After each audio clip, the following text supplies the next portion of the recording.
Qu'y a-t-il entre cet homme et Allah Azza wa Jal? Écoutez bien son histoire, vous allez être choqués. Cet homme que vous voyez ici est un pèlerin libyen et il s'appelle Amr. Et en 2025, il avait pour projet d'accomplir le Hajj. Alors il fait tout le nécessaire et lorsqu'il arrive à l'aéroport, prêt pour ce voyage qu'on fait parfois qu'une seule fois dans sa vie, il rencontre un problème administratif dans ses papiers qui lui fait perdre du temps. Et pendant ce temps, tous les pèlerins montent dans l'avion, sauf lui. L'enregistrement est terminé, les portes sont fermées et le pilote ne veut plus l'attendre. Alors il décolle sans lui. Alors l'homme au guichet lui dit Khair Inch'Allah, Allah t'accordera mieux. Amr, avec une confiance totale en Allah Azza wa Jal, lui répond Bi'idhnillah, je vais accomplir le Hajj cette année et je ne rentrerai pas chez moi aujourd'hui. Et subhanallah, quelques minutes plus tard, l'avion rencontre un problème technique qui le force à faire demi-tour et à atterrir. De retour sur le tarmac, ils essayent encore de négocier avec le pilote pour qu'il prenne Amr.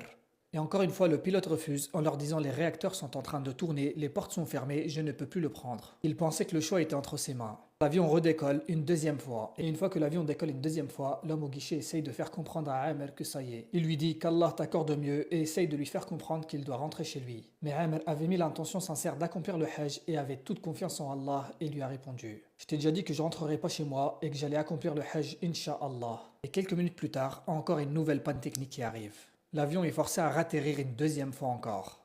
Et cette fois-ci, le pilote comprend. Il leur dit Par Allah, je ne décollerai plus tant que Amr n'est pas dans l'avion. C'est sûrement lui la cause de tout ça. Voici Amr en train de marcher sur le tarmac. Qu'y a-t-il entre cet homme et Allah Azza wa Jal? Écoutez bien son histoire, vous allez être choqués. Cet homme que vous voyez ici est un pèlerin libyen et il s'appelle Amr. Et en 2025, il avait pour projet d'accomplir le Hajj. Alors il fait tout le nécessaire et lorsqu'il arrive à l'aéroport, prêt pour ce voyage qu'on fait parfois qu'une seule fois dans sa vie, il rencontre un problème administratif dans ses papiers qui lui fait perdre du temps. Et pendant ce temps, tous les pèlerins montent dans l'avion, sauf lui. L'enregistrement est terminé, les portes sont fermées et le pilote ne veut plus l'attendre. Alors il décolle sans lui. Alors l'homme au guichet lui dit Khair Inch'Allah, Allah t'accordera mieux. Amr, avec une confiance totale en Allah Azza wa Jal, lui répond Bi'idhnillah, je vais accomplir le Hajj cette année et je ne rentrerai pas chez moi aujourd'hui. Et subhanallah, quelques minutes plus tard, l'avion rencontre un problème technique qui le force à faire demi-tour et à atterrir. De retour sur le tarmac, ils essayent encore de négocier avec le pilote pour qu'il prenne Amr.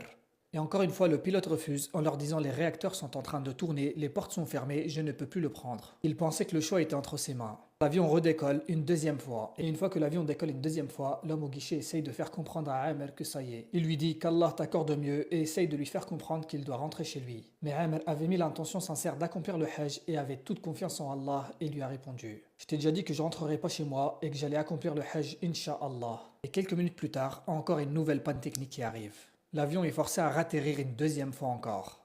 Et cette fois-ci, le pilote comprend. Il leur dit Par Allah, je ne décollerai plus tant que Amr n'est pas dans l'avion. C'est sûrement lui la cause de tout ça. Voici Amr en train de marcher sur le tarmac